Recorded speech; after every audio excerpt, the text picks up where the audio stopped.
नमस्कार, मैं हूं संजीव कुमार और आप देख रहे हैं वेब समाचार। पूरे बिहार में पंचायत चुनाव हुए करीब 1 साल का वक्त गुजर चुका है। विगत 1 वर्षों में जो वर्तमान के मुखिया है इनके द्वारा क्या कुछ डेवलपमेंट यानी विकास का काम किया गया, इसके साथ साथ कुछ अधिकार की बातें होगी, सम्मान की बातें होगी। जब पूरे भारत में वन नेशन वन पेंशन को लेकर के चर्चा पर चर्चा हो सकता है तो भारत के संविधान में केंद्र सरकार भी है, राज्य सरकार है और पंचायत सरकार भी है।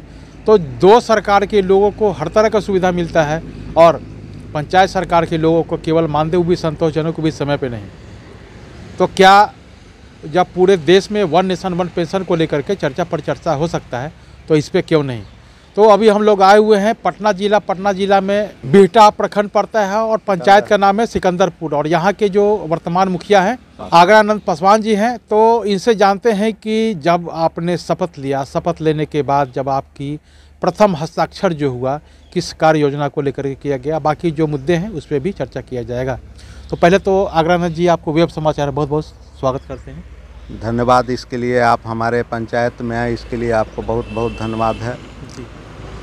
हमारा मुख्य है शिक्षा, स्वास्थ्य, नली गली। जब आपने शपथ लिया तो शपथ लेने के बाद प्रथम हस्ताक्षर किस कार्य योजना को लेकर किया गया? मेरा पहला हस्ताक्षर स्वास्थ्य और नली गली पे किया गया।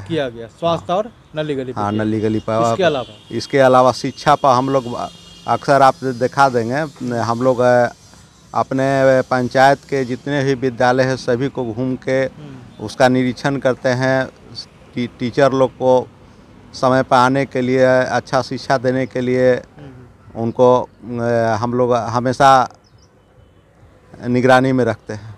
अच्छा, बात क्या है कि 1 वर्षों में, तो विगत 1 वर्षों में आपके द्वारा कितने लोगों को आवास आवंटन किया गया? अभी आवास 175 आदमी को दिया गया। 175 को दिया गया। और सड़क नली गली? सड़क नली गली 8 नली बनाया गया है। शौचालय? और शौचालय का भी पेमेंट मेरे यहाँ नहीं हुआ है। जी बताइए, 15वीं 20 से सिस्टम से क्या कुछ कार्य हुआ? सिस्टम से ढलाई हुआ है।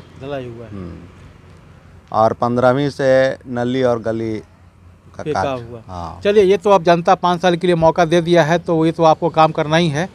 अब आते हैं मुद्दे पे, बात करते हैं कि जब पूरे भारत में वन नेशन वन पेंशन को लेकर के चर्चा पर चर्चा हो रहा है तो MP MLA को हर तरह का सुविधा मिलता है और आप लोग केवल मानदेय, क्या ये सही है या इस पर भी केंद्र सरकार को विचार करना चाहिए? नहीं, सरकार को बिल्कुल भी विचार करना चाहिए। क्या आप लोगों को पेंशन मिलना चाहिए? पेंशन जो वो भी जनता के द्वारा चुन के जाते हैं। जैसे हम लोग भी वार्ड है, पंच है, सरपंच हैं या जो भी जनप्रतिनिधि हैं, ये सभी लोग जनता द्वारा चुने जाते हैं।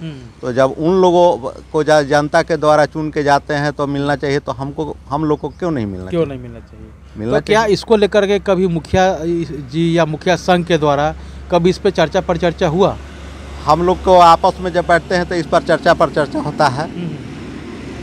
इस पर भी होता है कि अभी तक हम लोग 1 साल हो गया, अभी तक हम लोग का पेमेंट नहीं मिला, मानदेय भी नहीं मिला। हाँ, नहीं मिला है। तो दुर्भाग्य की बात है। हाँ, तो माने है ये है ना, जितना भी यदि आपको माने होता है तो नीचे, अरे ऊपर जो नियम कानून लागू है, जैसे कि अभी ये नगर निकाय का चुनाव हुआ है, इसमें बताया गया कि 2008 के बाद जिसको 3 लड़का है उसको नहीं माने चुनाव लड़ना है।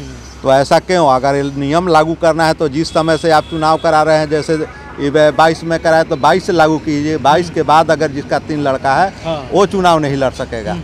उसके पहले जिसको हुआ उसको तो मैंने आप क्या कर सकते? उस तरह का नियम नहीं था, प्रावधान नहीं था, तो क्या कर सकते हैं? अभी आप ये नियम लाए हैं तो अब से लागू कीजिए कि 2022 के बाद जिसको 3 लड़का होता है वो चुनाव नहीं लड़ सकता। तो इसको लेकर के क्या आप लोग, जिस मुखिया द्वारा चर्चा हुआ, तो क्या आप लोगों ने सोचा नहीं कि इसको लेकर के संज्ञान में दिया जाए? जो केंद्र सरकार है या राज्य सरकार के जो पंचायती राज व्यवस्था देखते हैं मंत्री हैं, जैसे बिहार के गौतम जी हैं, पंचायती राज मंत्री हैं, तो इन लोगों से आपने कभी बैठक करके ये नहीं हुआ कि चलिए भाई इससे मिल लिया जाए? हमारा प्रखंड अध्यक्ष अवधेश जी हैं सिरचनपुर पंचायत के, उनसे बात हम लोग कर रहे हैं और एकदम इसका संज्ञान में लेते हुए हम लोग मिलेंगे। और देश से भी बातचीत हुई थी, उन्होंने कहा था कि हम लोग पूरा मुखिया जितने भी मुखिया जी हैं उससे भी हम लोग इस पे चर्चा करेंगे और एक लिखित रूप से जिला स्तर पर जाएंगे, डीएम को भी ज्ञापन देंगे। इसके साथ साथ हम लोग एक जो बिहार के जो मंत्री हैं, पंचायती राज मंत्री हैं, उससे भी हम लोग करेंगे। कई लोगों से मैंने बातचीत किया है, उनका भी कहना है कि इस पर हम लोग करेंगे। लाइसेंस को लेकर क्या कहते हैं, लाइसेंस मिला कि नहीं मिला? लाइसेंस तो हम लोग को उस समय केवल बहलाने फुसलाने के लिए किया गया। अभी तक तो हम बिहटा प्रखंड की बात कर रहे हैं, एक भी मुखिया जनप्रतिनिधि को अभी तक नहीं उपलब्ध। आवेदन किए हैं? आवेदन नहीं किया, एक दो आदमी आवेदन हम तो अभी स्वयं नहीं किए हैं, लेकिन और लोग किए हैं। अभी एक भी ऐसा व्यक्ति है, एक भी जनप्रतिनिधि है जिनको अभी तक नहीं मिला। तो खैर बैकवर्ड समाज से आते हैं और जिस तरह से पंचायत चुनाव के बाद जिस तरह से देख ही रहे हैं बैकवर्ड लोगों का या गरीब लोगों को, अभी एक धनरुआ में एक उप मुखिया का मर्डर हुआ, उप मुखिया का, वो भी प्रखंड से ही लौट रहे थे। जी जी। तो जनप्रतिनिधि हैं हम लोग, तो अक्सर माने कि अभी तुरंत हमको जाना है पंचायती में, तो किसी के तरफ तो बोलबे करेंगे, जायज रहेगा उसके तरफ बोलेंगे। तो हम लोग तो हमेशा किसी न किसी के टारगेट में रहबे करते हैं। जी जी, सही बात है। सच बोलना हमारा माने धर्म है, तो हम तो बोलेंगे ही। लेकिन ये तो मुखिया जी का कार्य नहीं है, मुखिया जी के लिए तो सरपंच है। सरपंच, लेकिन आप सब लोग मुखिया जी को ही बुलाते हैं। सरपंच हैं, लेकिन एक जनप्रतिनिधि के नाते हम उनके साथ रहते हैं कि जो सच्चाई है उसको सामने रख सकें। हालांकि धर्माधिकारी का जो अधिकार है सरपंच को दिया गया है, और सरपंच को ना बुला करके किसी भी गांव मोहल्ले में चले जाइए। अगर घर में किसी पत्नी के बीच लड़ाई हो गया तो मुखिया जी, समाज में किसी मुद्दे को लेकर के अगर लड़ाई हो गया तो मुखिया जी। सरपंच अब मुझे लगता है कि केवल कागजों पे ही रह गया है, उसका अब मुझे नहीं लगता है कुछ काम होगा। कोई भी काम होता है तो सीधा ऐसे हमारे जो सरपंच हैं वो लिखित रूप में या काबिलियत ये सब है उनमें।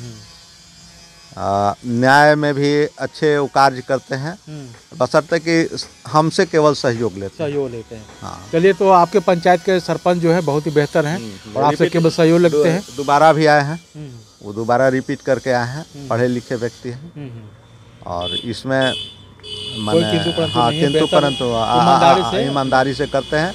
लेकिन हम लोग जनप्रतिनिधि, जैसे मेरे यहाँ 2 पंचायत समिति हैं, रोड के इस तरफ एक है, रोड के इस तरफ एक है, तो अभी हम लोग मुख्य 3 हैं, सरपंच, मुखिया और समिति।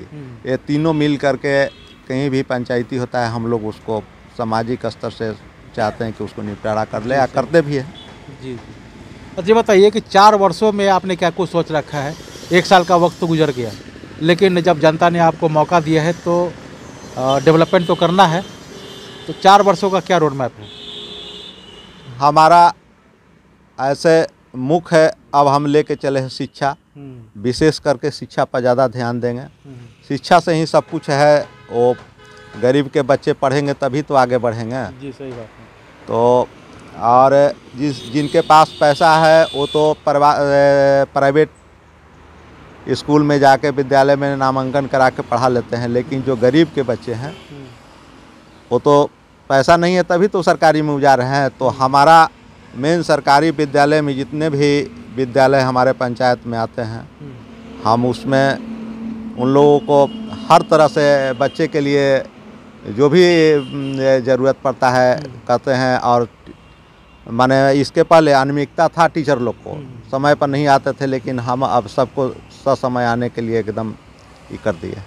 मतलब आपका है कि शिक्षा प्रथम प्राथमिकता है, इसके बाद स्वास्थ्य है, फिर नली गली है, सौंदर्यीकरण को लेकर के आप हर स्तर पे काम करने का काम करेंगे। तो अब चलते हैं दूसरे क्षेत्र में, दूसरे पंचायत में। वहाँ के जो मुखिया हैं, वहाँ के जो जनप्रतिनिधि हैं, उनसे जानते हैं कि उनके द्वारा क्या कोई डेवलपमेंट का काम किया गया है। और जब रही बात सम्मान की, अधिकार की, तो उनका क्या कुछ सोच है, क्या मत है, तमाम मुद्दों पे उनसे बातचीत होगी। आपने वेब समाचार में समय दिया, इसके लिए बहुत बहुत धन्यवाद। चलिए, मेरे तरफ से हमारे पंचायत में आए, हमारा पंचायत के दुख दर्द सुने, इसके लिए बहुत बहुत धन्यवाद है आपको।